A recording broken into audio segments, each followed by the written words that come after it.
Meus prezados irmãos e queridos amigos, graça e paz do Senhor Jesus. Eu tive que aumentar aqui o volume, da captação da câmera, porque eu estava recebendo muitas reclamações dos irmãos, dizendo que o áudio estava muito baixo e em alguns momentos as pessoas não conseguiam me ouvir direito. Eu espero que agora as pessoas possam conseguir me ouvir de forma tranquila, sem dúvida. Meus queridos irmãos, eu quero refletir um pouco sobre o que se encontra em Romanos, capítulo 8, do verso 12 até o 17. Eu nunca parei para refletir especificamente nesse texto aqui na TV Caminho Livre. Mas é óbvio que eu já tratei aqui e ali, eu já passei por esse trecho aqui, já comentei algumas coisas, mas eu quero focar aqui num determinado ponto e vocês vão perceber que esse trecho aqui de Romanos 8, 12 a 17 merece uma atenção especial da nossa parte. Então vamos lá? Assim, pois, irmãos, somos devedores não à carne, como se estivéssemos obrigados a viver segundo a carne. Porque se vocês viverem segundo a carne, caminharão para a morte. Mas se pelo Espírito mortificarem os feitos do corpo, certamente viverão. Pois todos os que são guiados pelo Espírito de Deus são filhos de Deus. Porque vocês não receberam um espírito de escravidão para viverem outra vez atemorizados, mas receberam o espírito de adoção, por meio do qual clamamos Abba, Pai. O próprio Espírito confirma ao nosso espírito que somos filhos de Deus.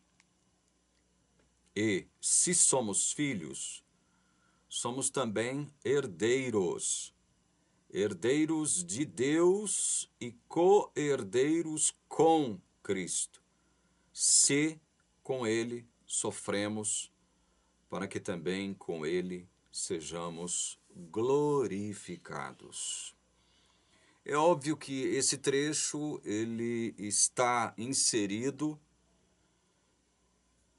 num contexto onde Paulo procura reafirmar tudo aquilo que Jesus fez por nós, e Paulo procura salientar também o dever que todos nós temos diante do que Cristo já fez por nós, de todos os dias procurarmos viver de forma digna do chamado que nós recebemos.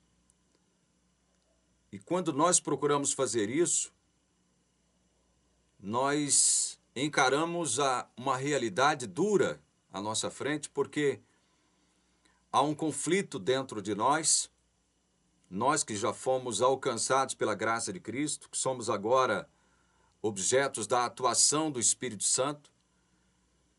Há um conflito, há uma tensão entre aquilo que Paulo chama de espírito e carne. Isso em nós, irmãos, em nós.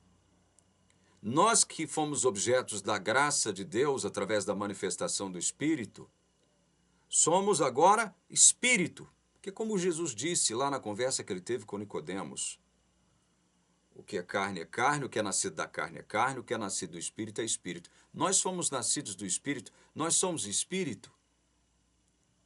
Estamos numa outra dimensão, estamos inseridos agora dentro do reino de Deus. É óbvio que de uma forma espiritualizada, porque Deus ainda não inaugurou o seu reino aqui na terra. Ele o fará. E a gente espera que seja em breve isso. Mas ainda não. Mas nós já, espiritualmente falando, já estamos habitando o reino de Deus, já somos cidadãos do reino de Deus. Então, como tais, nós somos espírito, porque nós nascemos do espírito. Somos produto do espírito, criaturas do espírito, filhos de Deus como tais. Paulo é o único escritor, fora Jesus, que procura tratar dessa questão de forma mais minuciosa. Ele procura fazer essa distinção entre espírito e carne. Veja, espírito e carne. Somos nós, espírito e carne. Por que nós somos espírito e carne? Porque nós possuímos uma natureza espiritual, graças à manifestação do Espírito em nós, mas ainda possuímos uma natureza carnal. Deus ainda não glorificou o nosso corpo de forma real, assim como Ele não inaugurou o seu reino de forma real. Embora já estejamos glorificados aos olhos de Deus, e Paulo vai dizer isso aqui na frente, no capítulo 8, nós já tratamos muito disso. No penúltimo vídeo, se não me engano, eu tratei de deixar claro, né, mostrando para vocês aqui as 5 etapas da salvação. Então, embora já aos olhos de Deus sejamos pessoas glorificadas, ou seja, a nossa situação está muito bem definida diante de Deus, por outro lado, nós possuímos uma natureza carnal que está em conflito com a natureza espiritual. Então, Paulo faz questão de distinguir isso. Olha, vocês são espírito, mas a carne ainda vive dentro desse corpo condenado à morte no qual vocês estão. O corpo de vocês está morto. Morto em quê? Em que condição? Nos delitos e pecados. O corpo de vocês só quer saber de pecar. A carne de vocês, ela procura caminhar numa direção contrária à natureza espiritual de vocês. Então é necessário todos os dias vocês encarar essa guerra. Porque é uma guerra. É uma guerra. É uma luta, é uma batalha. E a ponto de Paulo ter que dizer o seguinte, olha, eu esmurro o meu corpo. Eu esmurro o meu corpo, né? Para que eu não venha a ser desqualificado. Isso, o que Paulo está querendo dizer aqui não é que a salvação pode ser perdida. Não é isso que ele está querendo dizer. É porque quando ele fala de desqualificação, ele vai falar de desqualificação em relação àqueles falsos crentes, falsos discípulos, falsos apóstolos que estão inseridos no seio da comunidade cristã. São os lobos devoradores aos quais ele se refere no outro texto assim, desse modo, lobos. Falsos mestres que estão inseridos no seio da comunidade cristã. Esses, sim, são desqualificados. Serão desqualificados. Esses não permanecerão no nosso meio. Mais cedo ou mais tarde nos deixarão. E um dia eles vão reclamar de Deus aquilo que eles pensavam ter direito em Deus. Senhor, nós não expulsamos demônios em teu nome, não falamos línguas em teu nome, não fizemos milagres, curas e sinais em teu nome. E Jesus vai dizer para eles, quem são vocês mesmos? Eu nunca vos conheci. Apartai-vos de mim, vós que praticais a iniquidade, o pecado. Então, Paulo faz questão de distinguir em nós 2 realidades, meus irmãos. Enquanto adventista do 7º dia, eu nunca compreendi muito bem essa questão.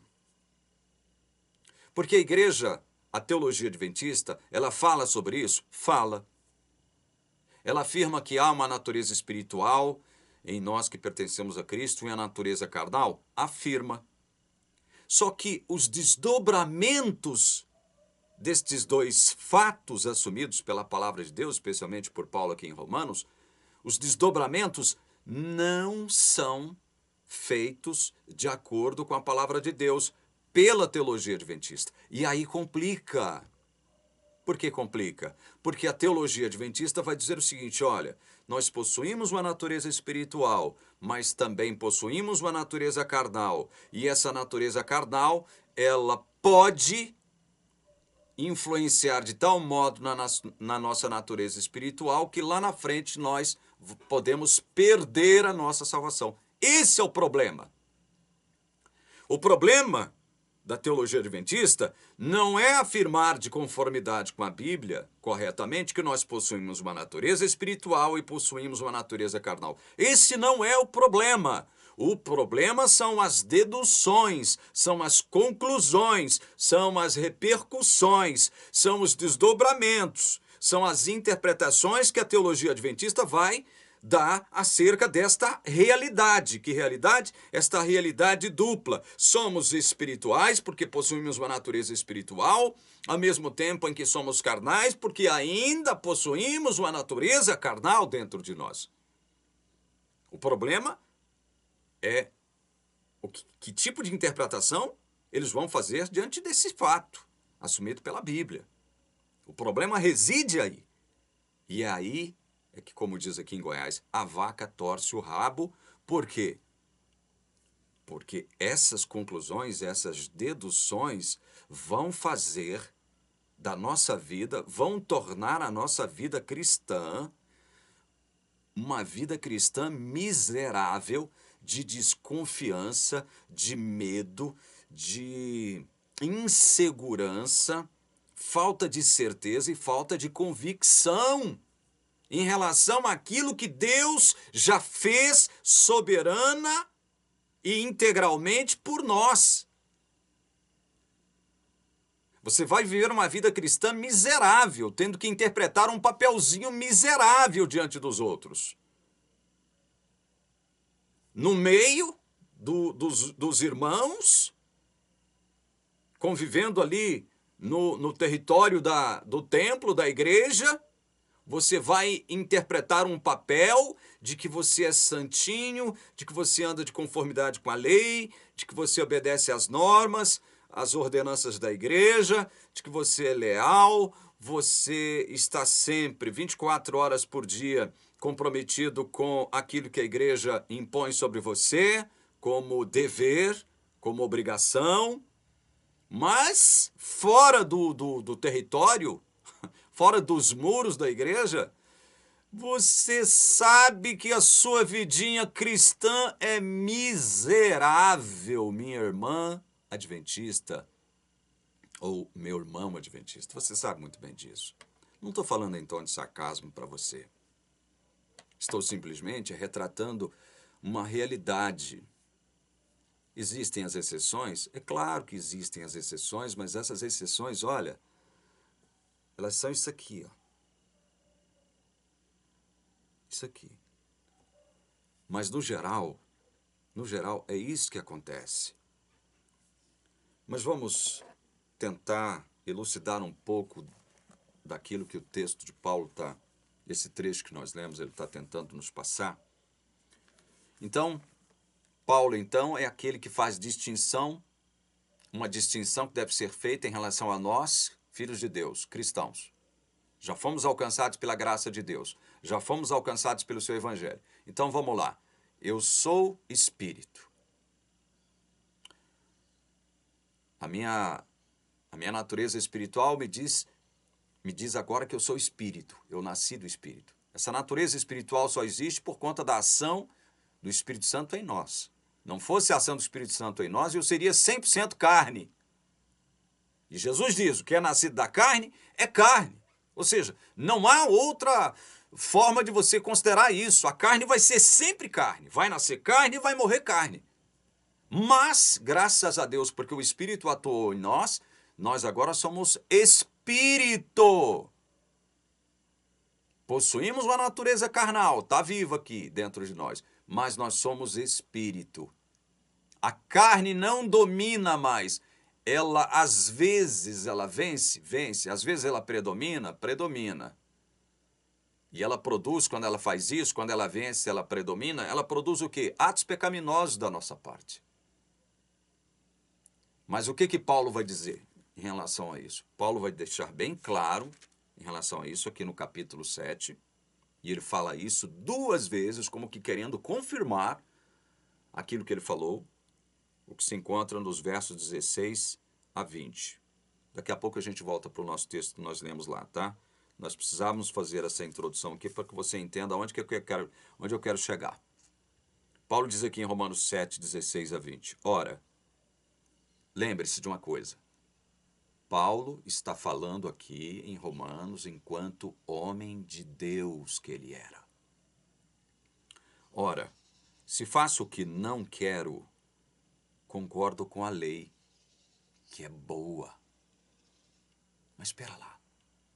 Se enquanto homem de Deus ele está falando que quando ele fazia o que ele não queria, ele concordava com a lei?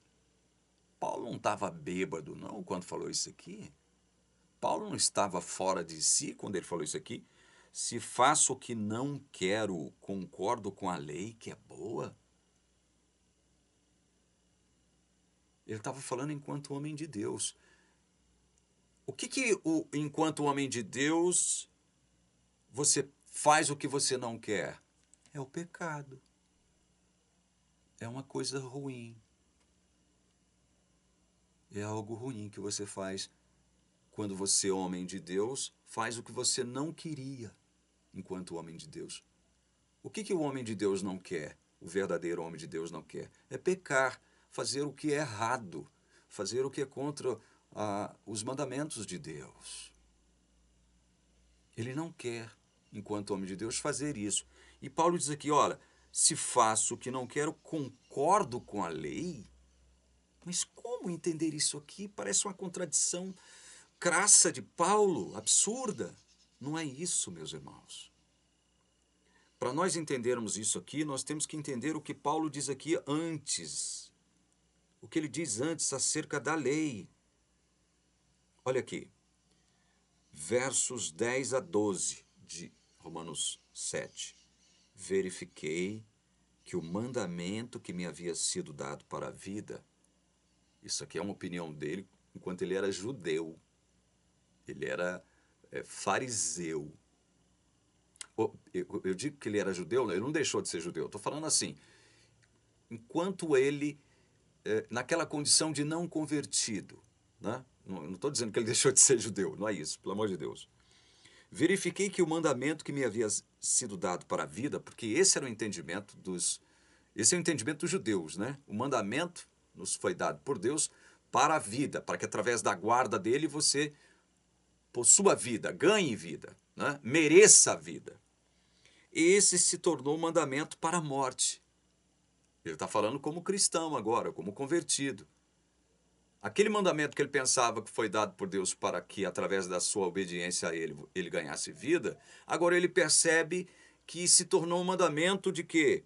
Mandamento para a morte, porque o mandamento só condena ele. Ele não consegue viver de acordo com os altos ideais dos mandamentos. Aí ele diz no verso 11, porque o pecado, aproveitando a ocasião dada pelo mandamento, me enganou e por meio do mandamento me matou. Está vendo? Paulo está reconhecendo aqui agora, enquanto homem de Deus, que mesmo quando ele era judeu, fariseu da tribo de Benjamim, hebreu de hebreus, ele pecava, ele está reconhecendo isso agora aqui, mas ele não reconhecia isso diante dos seus. Diante dos seus ele ficava se vangloriando, eu sou Paulo, discípulo de Gamaliel, guardador da lei, irrepreensível, tido como irrepreensível pelos irmãos, pela sinagoga, né? Mas agora não, enquanto cristão ele sabe que o mandamento matou ele. A consciência de que ele estava devendo a lei de Deus, aos mandamentos de Deus, mata ele, condena ele. 12. Assim a lei é santa e o mandamento é santo, justo e bom. Então veja, por que Paulo aqui no verso 16 está dizendo, olha, se faço o que não quero, concordo com a lei, que é boa. Porque a lei vai fazer o quê? Condenar a sua ação pecaminosa. E quando ela condena a sua ação pecaminosa, ela mostra de fato e de verdade em que condição você está. Você é injusto perante a lei, você é injusto perante Deus, você está morto e condenado perante Deus. Então, quando você tem essa consciência, que só pode ser adquirida pela ação do Espírito em você, você como que acorda, as escamas caem dos seus olhos e você, né, se vê numa condição, meu Deus, eu nunca me vi dessa forma, né, como alguém condenado, perdido. Agora eu sei que eu preciso de algo que não existe em mim, que é o quê? Graça de Deus. Ele precisa do favor de Deus. Ele precisa da graça de Deus. Então, por isso é que ele diz que, enquanto homem de Deus, quando ele faz o que ele não quer, ele concorda com a lei, não é porque a lei concorda com os maus atos dele, com o pecado dele, não. Não é porque a lei concorda, é pelo contrário. É porque a lei vai condenar. Ela é boa nesse sentido, ela não vai desculpar o pecado. A lei não desculpa o pecado. Ela condena as ações pecaminosas. Por isso Paulo disse aqui, ora, se faço o que não quero, concordo com a lei que é boa. Aí ele diz, neste caso, em que caso? Quando ele fazia o que ele não queria. Pecado. Neste caso, quem faz isso o quê? O que ele não queria fazer. O quê? Pecado. Quem faz isso já não sou eu, mas o pecado que habita em mim. Olha, não era ele que fazia, porque ele era homem de Deus. Ele era espírito agora, Paulo. Mas quando ele pecava, quem pecava? Ele está falando que quem pecava não era o homem de Deus, não era o Paulo espiritual que pecava. O homem segundo a mente de Deus que pecava. Era o pecado que habitava nele. Na onde? Na carne, nesse corpo carnal. Estão entendendo? Paulo faz essa distinção. Quando ele faz essa distinção, e você entende que ele faz essa distinção entre espírito e carne, e ele explica direito o que acontece. Olha, quando eu peco enquanto homem de Deus, não sou eu o homem de Deus que estou pecando, é o pecado que habita em mim, que está fazendo com que eu peque, irmão e irmã. Meus irmãos adventistas, percebam o que Paulo está falando. Verso 18. Porque eu sei que em mim, isto é, na minha carne, olha só, na minha carne. Ele está falando agora de natureza espiritual, ou carnal, perdão, carnal. Na minha carne, o que ele diz? Que não habita na carne. Na minha carne não habita bem nenhum. Veja, não há bem nenhum na carne.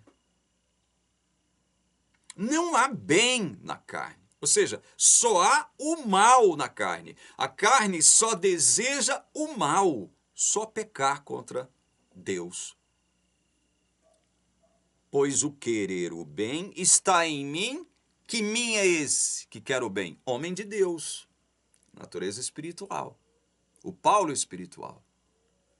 Ele tem esse querer o bem, porque ele agora é espírito. Mas não o realizá-lo. Por que não o realizá-lo? Porque a carne está brigando contra esse querer o bem. Esse querer o bem. Ele quer, mas a carne não deixa. Estão vendo o conflito que há aí? Está vendo o conflito? Veja, Paulo não está... Veja bem, eu tenho que abrir esse parênteses para deixar isso bem claro também aqui, porque senão vai ficar parecendo o seguinte. Então, quer dizer que você está falando, que você está querendo dizer, é que em momento nenhum o homem de Deus consegue realizar o bem porque a carne não deixa? É isso que Paulo está querendo dizer? Porque parece que é isso que ele está querendo dizer, que em momento nenhum ele vai conseguir realizar o bem que ele quer, porque a carne jamais vai permitir. Não, o que ele está querendo dizer é que a carne Em determinados momentos ela predomina, ela prevalece, às vezes ela ganha uma luta e ela não permite que esse bem que você, enquanto homem de Deus, quer fazer, você não consegue fazê-lo. Porque a carne, nesse momento, nessa circunstância, ela predomina, ela prevalece. Quando é que a carne prevalece na vida do cristão? Quando ele começa a orar pouco, quando ele começa a estudar a Bíblia pouco, quando ele se afasta de Deus. Veja, se afastar de Deus não significa necessariamente se afastar da igreja, do templo.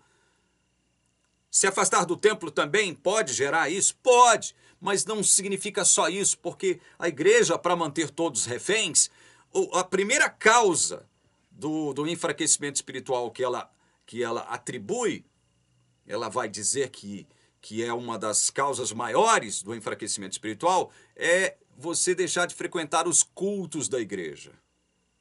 É ruim deixar de frequentar os cultos? Claro que é. É bom estar sempre em comunhão. Mas essa não é a causa principal que vai fazer com que você se enfraqueça na sua vida espiritual. Que você perca a guerra para a carne. Essa não é a causa principal que vai fazer com que você seja uma pessoa fraca ou esteja numa condição fraca de tal modo que a carne prevaleça contra o querer o bem do seu espírito. É você não buscar a presença de Deus através da oração, é você deixar a sua palavra de lado, é você não se interessar mais pelo bem dos outros, do seu próximo, é você não interceder pelas pessoas, é você não achar que você não tem nenhum compromisso de anunciar o evangelho para quem quer que seja. Tudo isso vai fazer com que você se enfraqueça de tal modo que a carne prevaleça e não permita que você realize o bem que você quer realizar enquanto homem de Deus. É isso que Paulo está falando. Verso 19. Porque não faço o bem que eu quero, mas o mal que não quero, esse faço. Nessas circunstâncias em que ele está fraco, o homem de Deus está fraco. Isso acontece. Verso 20. Mas se eu faço o que não quero, já não sou eu quem o faz, e sim o pecado que habita em mim. Tá vendo? Enquanto homem de Deus, não é você que está pecando. Não é você que peca enquanto homem de Deus, mas é o pecado da carne que habita em você, que está fazendo com que você, enquanto homem de Deus, peque. Por isso ele vai dizer aqui, ó, vamos ler mais à frente.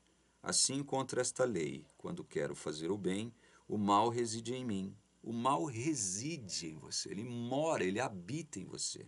Verso 22. Porque segundo o homem interior, tenho prazer na lei de Deus. Olha, o homem interior é o homem espiritual. Foi gerado pelo Espírito. Ele é espiritual, ele é espírito.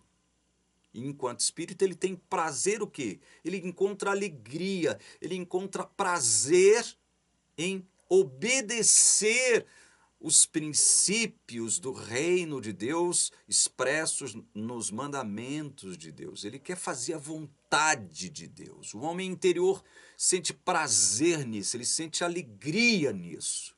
É prazeroso para o homem de Deus fazer a vontade de Deus.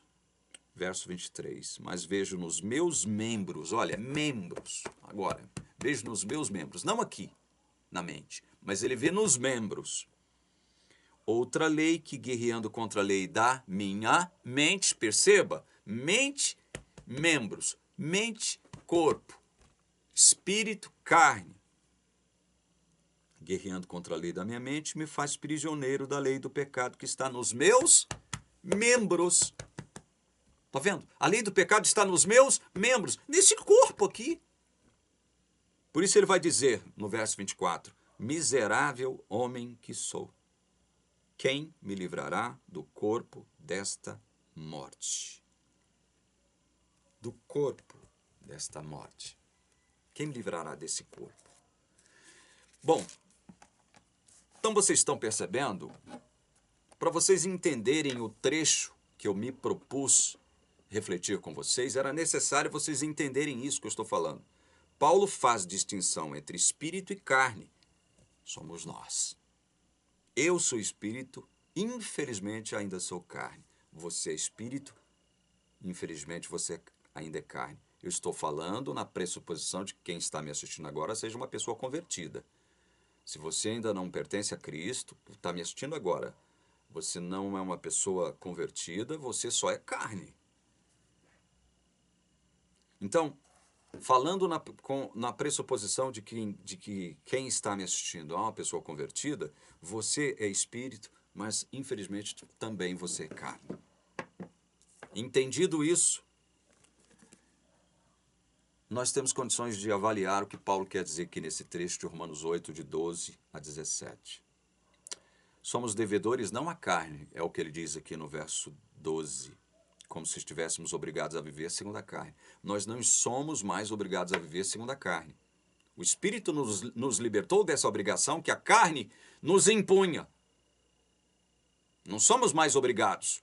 A carne não tem mais esse poder de nos obrigar a viver segundo os seus ditames. Ela não nos domina mais. Verso 13. Porque se vocês viverem segundo a carne, caminharão para a morte. Mas se pelo Espírito mortificarem os feitos os feitos é os feitos da mente? Os feitos do homem de Deus? Não, é os feitos do corpo. Certamente viverão. Aí, muita gente pega esse verso 13 aqui, dentro da Igreja Adventista, e diz, está vendo? Se vocês viverem segundo a carne, caminharão para a morte. Como Paulo estava falando para crentes, ele tá assumindo aqui que é possível perder a salvação. Porque ele está falando de uma morte condenatória por viver em pecado. Então ele está dizendo aqui que é possível perder a salvação. Paulo, quando fala isso aqui, ele tem em mente os falsos. Os fingidos, aqueles que não são crentes verdadeiros, mas que, no entanto, estão no seio da comunidade, no seio da igreja. Estão entendendo? O fato de esses que estão no seio da comunidade cristã viverem isso aqui, ó, se vocês viverem segundo a carne, caminharão para a morte. Ele está falando sobre aqueles que vivem segundo os ditames da carne, mas que podem estar no seio da comunidade cristã, no seio da igreja, fingindo que são crentes. Esses vão caminhar segundo a carne e, evidentemente, vão caminhar para a morte. A Bíblia e o próprio Cristo já assumiu que existe esse tipo de gente no seio da comunidade cristã e vai existir até o fim. Virgens sábias e virgens loucas. Lembram-se? Trigo e joio, que devem crescer juntos até o tempo da colheita. Então não pense você que todo mundo que está na igreja é salvo ou está salvo. É verdadeiro. Não pense isso. Você sabe que isso não é assim, né? Então, quando Paulo aqui no verso 13 está dizendo, olha, porque se vocês viverem segundo a carne, caminharão para a morte, ele não está querendo dizer que é possível perder a salvação, não. Ele está falando justamente sobre esses que, embora estejam no seio da comunidade cristã, estão vivendo segundo os ditames da carne. Estão caminhando, sim, para a morte, morte eterna. Aí ele diz, mas se pelo Espírito mortificarem os feitos do corpo, certamente viverão. Quem é que pelo Espírito mortifica os feitos do corpo? São os verdadeiros cristãos, crentes, filhos de Deus verdadeiros. Porque aqui na frente ele vai colocar uma partícula condicionante se. Vocês vão ver isso daqui agora. Se.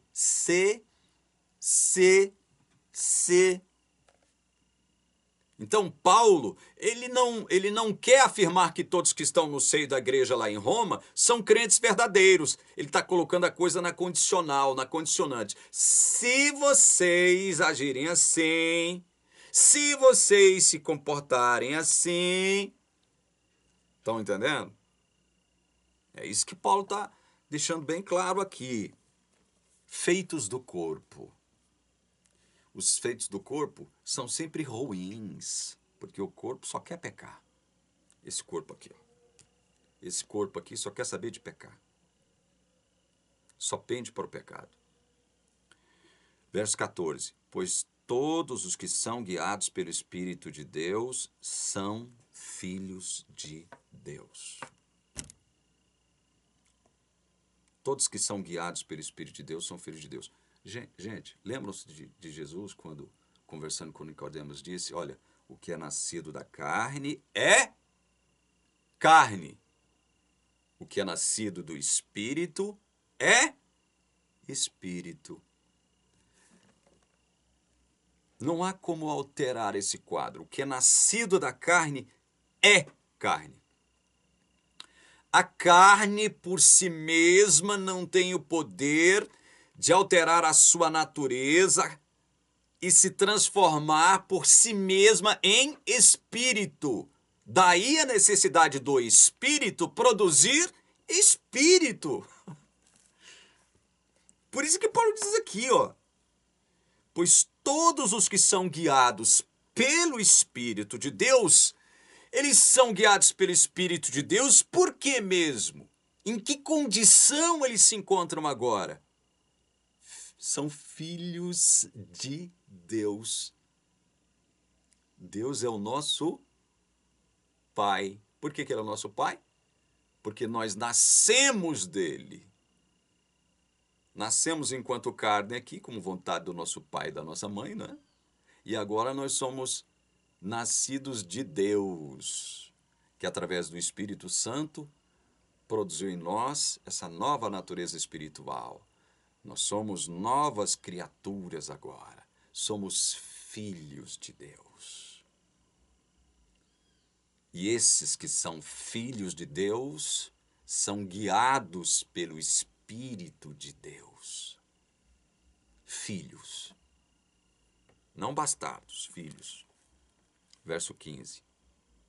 Porque vocês não receberam isso aqui, ó. Isso aqui é importantíssimo demais, meu irmão adventista. Isso aqui é importantíssimo demais, o que eu vou ler agora. É importantíssimo demais, minha irmã adventista.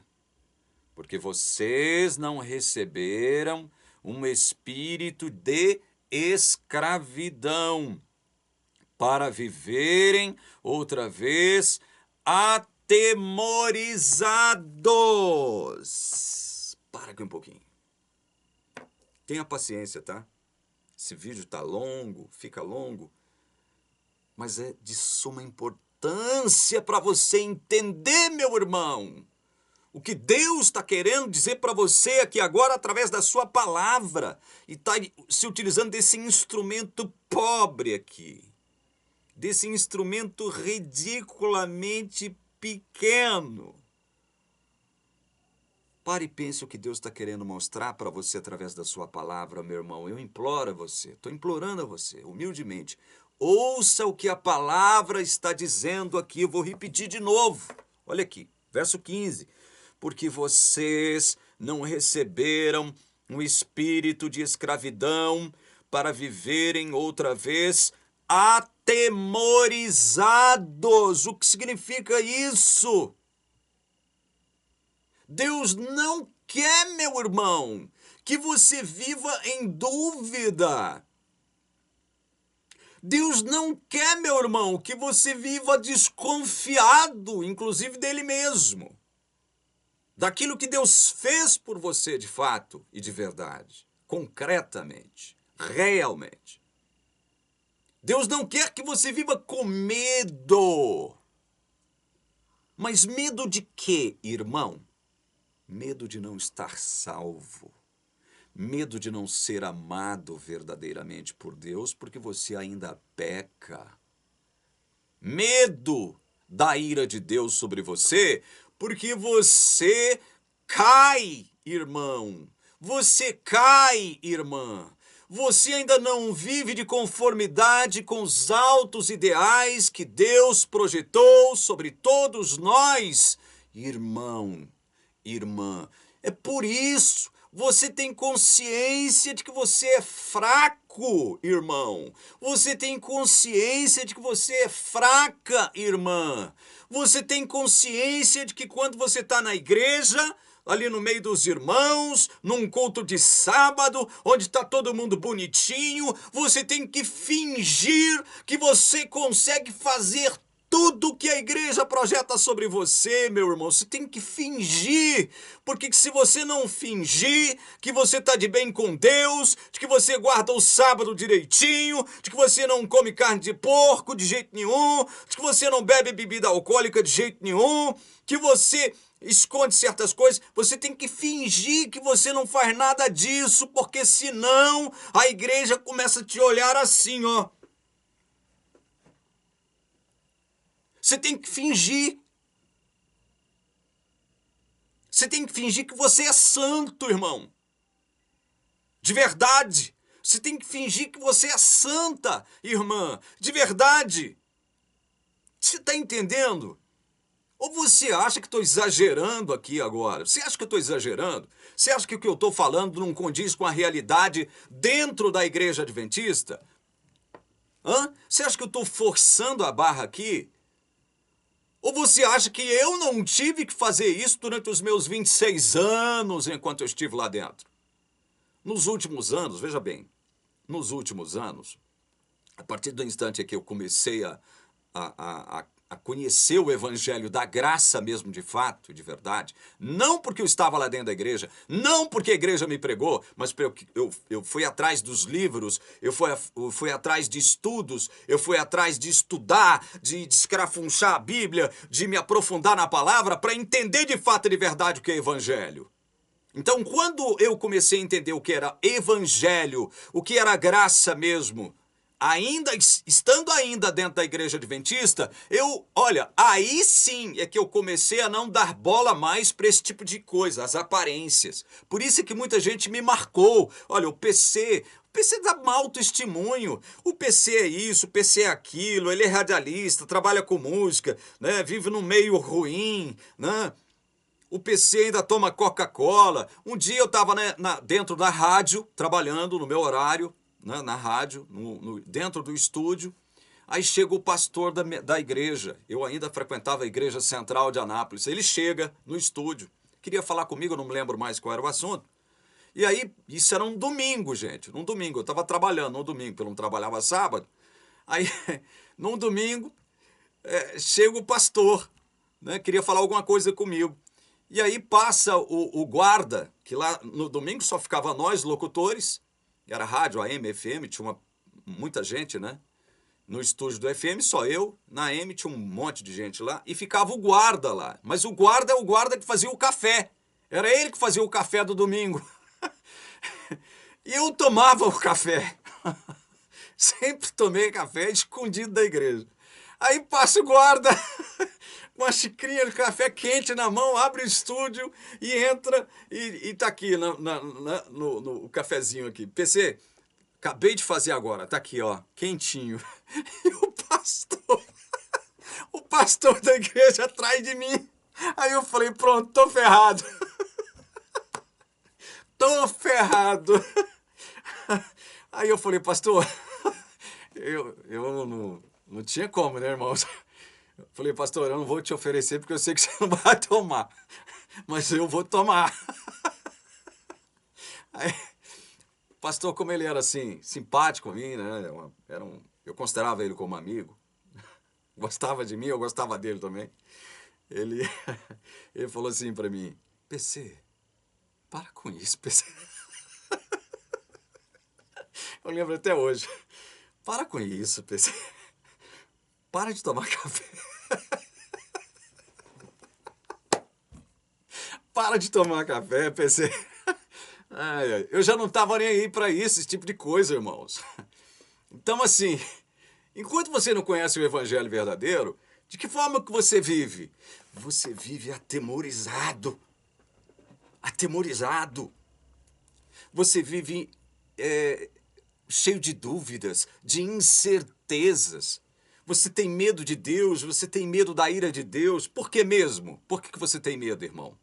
Por que você tem medo, irmã? Por que é mesmo que você vive atemorizado? Por quê? Por quê? Porque você peca. Porque você faz coisas que você não queria fazer. E aí, se a igreja fica sabendo disso, você já começa a ser olhado assim, ó. Sabe? As pessoas começam a marcar e a rotular você, e isso muitas vezes é involuntário, é uma coisa automática. Você sabe que é assim. Quando a igreja descobre que você está tomando café, como é o meu caso, quando a igreja descobre que você ainda toma uma bebida alcoólica, um vinhozinho fermentado, até mesmo uma cerveja. Meu Deus do céu! O que é isso? Sabe? Você está perdido. Aos olhos da igreja, você é uma pessoa perdida. Você come uma lasquinha de carne de porco, não parou de comer carne de porco, não parou de tomar seu cafezinho, não parou de tomar sua cervejinha, não parou de tomar seu vinhozinho. Ainda que de forma comedida, né? Mas quando a igreja descobre, você está perdido. Irmão, o irmão está em pecado. A ira de Deus vai cair sobre você.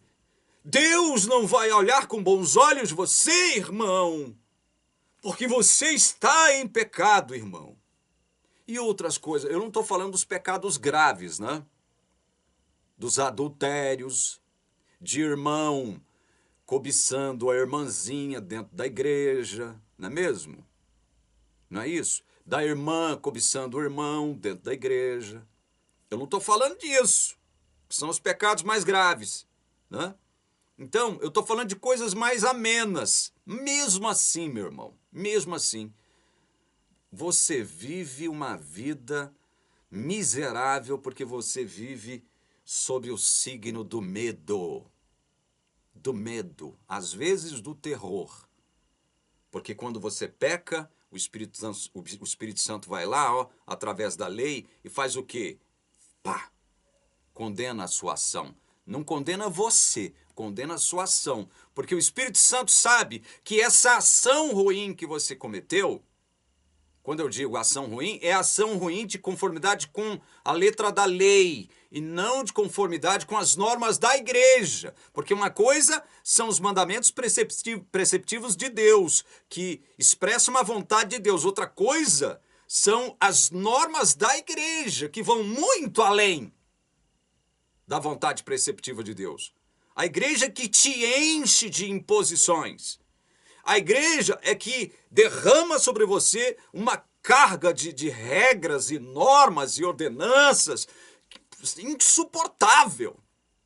Insuportável.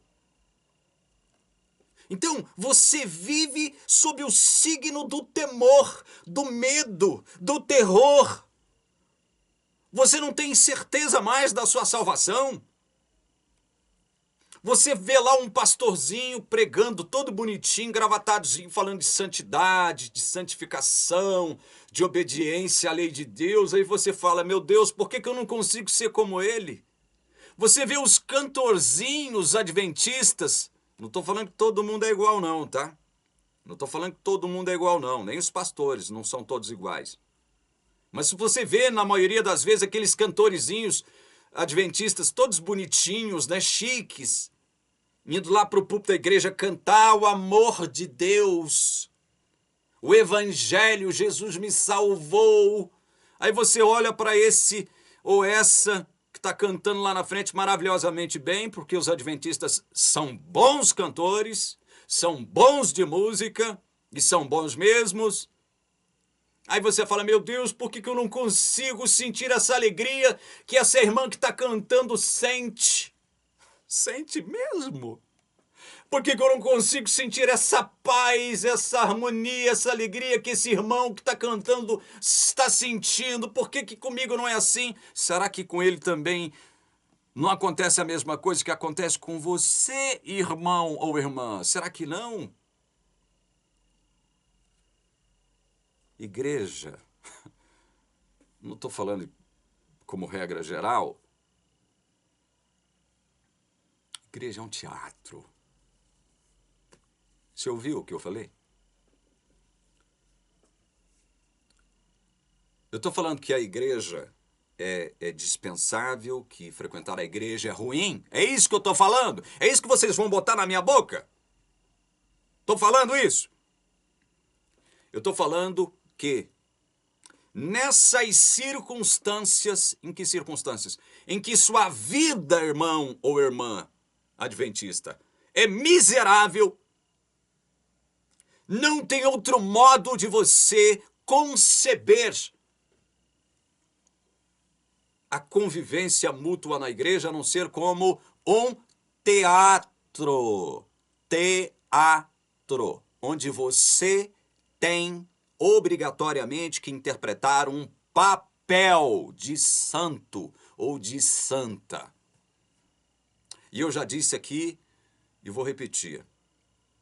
Em toda a igreja, em todo o templo da igreja, a igreja é pródiga nisso. Há um santarrão, pelo menos um. Tem igreja que é pródiga em produzir santarrões, tem mais de um, tem muitos. Mas em toda a igreja, em todo o templo da igreja, em todo lugar, você vai encontrar pelo menos um santarrão. Quem é esse? Esse é aquele que se acha mais santo que os outros e que fica ali, ó, de olho na vida alheia. Ele está de olho no comprimento da saia da irmã, ele está de olho na maquiagem da irmã, ele está de olho se o broche da irmã, que a irmã está usando, é só um brochezinho mesmo, se não é ouro, porque se for ouro é joia, se for joia está condenada, a Bíblia condena, a igreja condena, aí ele está de olho no irmãozinho, ele fica de olho no irmão, no que o irmão está pregando, na forma como o irmão está se comportando, se o irmão assiste o culto ou não, fica lá embaçando lá na porta da igreja, sabe? Esse tipo de coisa. E esse, quando sobe no púlpito para pregar, a pregação dele é tenebrosa, cai raios da ira de Deus são manifestas na pregação desses santarrões. Eu tive a oportunidade de conviver com muitos dentro da igreja. E tinha na igreja central de Anápolis, não vou falar o nome dele, um ancião, que era santarrão. Um ancião da igreja, um dos mais respeitados anciãos da igreja, um tremendo de um santarrão, que um dia subiu no púlpito da igreja, quando eu fiz o maior esforço de levar a mãe de um amigo meu que era espírita, o maior esforço do mundo, eu sempre convidando ela, a mãe desse amigo meu, que era uma pessoa abastada, rica lá em Anápolis. Fiz questão de convidar, eu estou convidando ela. Sempre lá na casa do meu amigo eu convidava, vamos na igreja, irmã, vamos lá assistir um culto.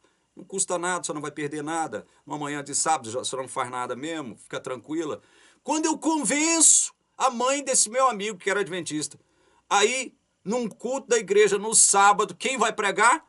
O irmão Santarrão. Eu falei, meu Deus do céu, que azar. Por que eu não tive a percepção de ver quem iria pregar antes de chamar a irmã para ir na igreja? Não deu outra, irmãos. Não deu outra. Foi um desastre total. Porque no púlpito, quando esse santarrão subiu lá, ele despejou tanta coisa ruim, tanta negatividade, tanta energia ruim, sabe? Tanta falta de graça, tanta falta de evangelho, que aí ele falou algo que acabou com aquela senhora que eu havia lutado para conseguir levar na igreja.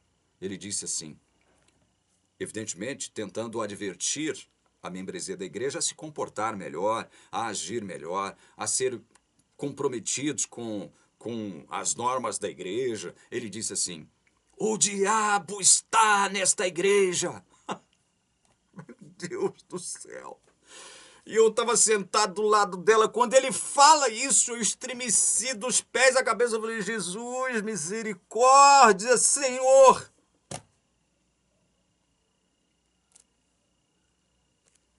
Ela que estava sentada do meu lado, falou nada. Mas eu já sabia que alguma coisa não tinha dado certo nessa visita dela. No final, ao sair, ela se despedindo de mim, lá fora, ela disse o seguinte. Ela me disse, PC, eu vou te dizer uma coisa. Eu nunca mais volto aqui nessa igreja. Eu já sabia por quê, né? Mas aí eu perguntei, mas por quê? Ela falou assim, olha, eu estou correndo do diabo. Eu estou fugindo do diabo. O seu pastor, ela chamou o pregador de pastor. Ele não era pastor. Era um santarrão. O seu pastor afirmou que o diabo está nessa igreja. Eu estou fugindo do diabo, eu estou correndo dele. Eu não volto aqui mais nunca você vai me ver aqui. É óbvio que eu tentei explicar para ela ali rapidinho, nós estávamos na saída, não tinha como, né? Tentar contextualizar a coisa. Mas ela falou, não, eu não volto aqui mais. Acabou. Você jamais vai me ver aqui de novo. Então, por que eu estou dizendo isso aqui para vocês? Para humilhar, eu nem estou citando o nome desse irmão. Só estou dizendo a igreja que ele frequentava. Porque é uma vergonha para uma igreja dessa. Central de Anápolis. Ancião, tradicional ancião. Sobe no púlpito, a pretexto de querer ser o pai de todo mundo, a pretexto de querer, gerenciar, administrar a vida da igreja, ele afirma, ele solta esta pérola satânica. O diabo está nesta igreja. Pronto. Aí você vai ver uma vida miserável, irmão, atemorizado. É por isso que Paulo está dizendo aqui, olha, porque vocês não receberam um espírito de escravidão para viverem outra vez atemorizados, mas receberam um espírito de adoção, por meio do qual clamamos, Abba, Pai. Por que você não deve viver uma vida atemorizada? Por quê? Por que você não deve viver com medo, sem a certeza da sua salvação, sem a convicção de que a graça de Deus te salvou de verdade? Por que você não deve viver uma vidinha miserável, irmão ou irmã adventista? Por quê? Porque você recebeu um espírito de adoção. Ponha isso na sua cabeça. Agora reflita. O que é adoção? Imagine uma casa onde crianças estão ali, órfãs de pai e mãe. Estão à espera de quem as adotarão. Coloque-se no lugar de Deus. Ele está diante de um mundo órfão de pai e mãe, espiritual ou espirituais.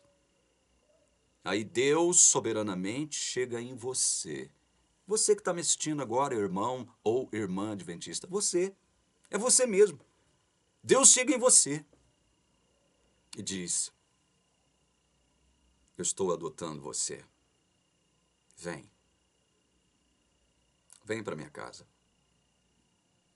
Você é meu. Você é minha. Por que mesmo? Porque você nasceu meu e minha? Não. Porque eu estou adotando você. Estou escolhendo você. Vem. Você agora tem um pai. Você agora é meu filho. De agora em diante, você é meu filho. Você é minha filha. Eu estou adotando você. Vem. Vem. Estou adotando você. E olha, não precisa viver mais com medo. Você tem um pai. Eu estou falando isso aqui, o espírito está me arrepiando todinho. Vocês querem me dizer que isso que eu estou acabando de falar com base na palavra não é evangelho? Vocês querem me dizer que isso não é evangelho?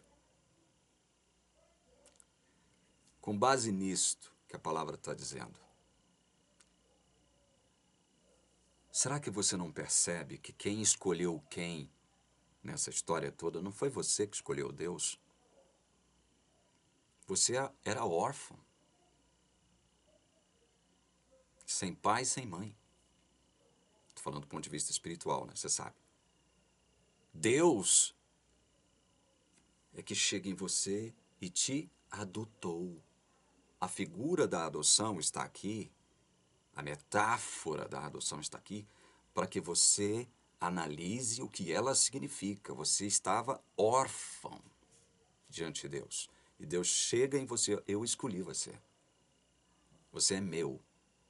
Você é minha. Agora você tem um pai. E porque você tem um pai, não precisa temer, meu filho, minha filha. Eu sou seu pai a partir de agora, porque eu adotei você. Você consegue perceber a riqueza disso? Olha, porque vocês não receberam um espírito de escravidão para viverem outra vez atemorizados, mas receberam um espírito de adoção. Espírito de adoção, meu irmão. Adoção. Vocês receberam o espírito de adoção por meio do qual vocês agora podem clamar, Pai. Agora vocês têm um Pai. Agora vocês são filhos desse Pai que os adotou.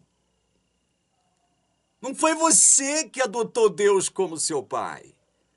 Foi Deus que, como Pai, adotou você como filho ou filha. Você está entendendo?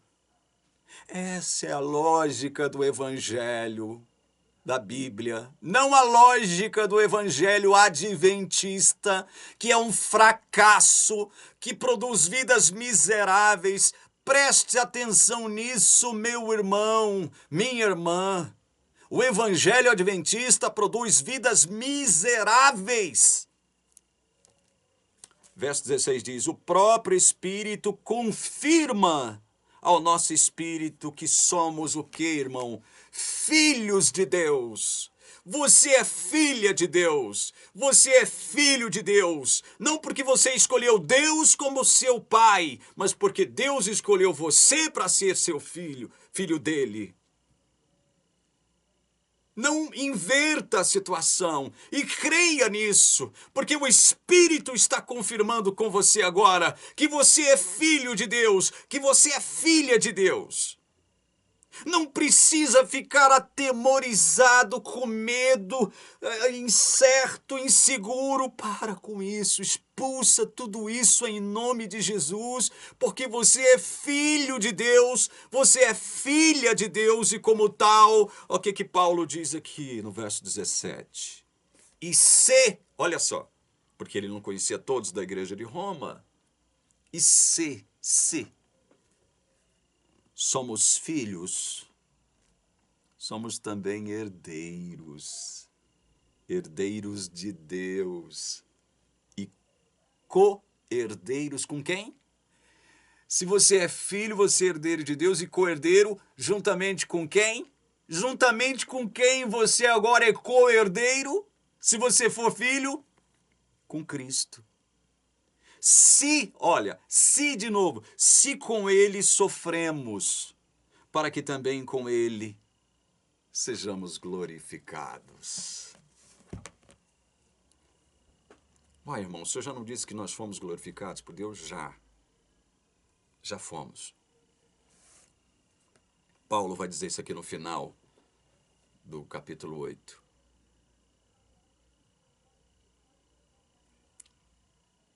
Que tipo de vida você está levando? É uma vida atemorizada? É uma vida cheia de incertezas, de desconfianças, principalmente em relação a si mesmo ou a si mesma? O Espírito de Deus está confirmando agora no seu coração que você é filho, você é filha de Deus. Por quê? Porque você crê verdadeiramente em Jesus. Irmão adventista, irmã adventista, se você crê realmente, verdadeiramente em Jesus como seu Salvador, você só crê dessa forma porque o Espírito Santo agiu em você, produziu em você o novo nascimento. Você é filho, você é filha, não do universo, como diz aquela música, não sei se você se lembra daquela música chamada Desiderata, gravada, se não me engano, se não me falha a memória, salvo engano, pelo Cid Moreira. Você é filho do universo. Você merece estar aqui. Não. A Desiderata está errada.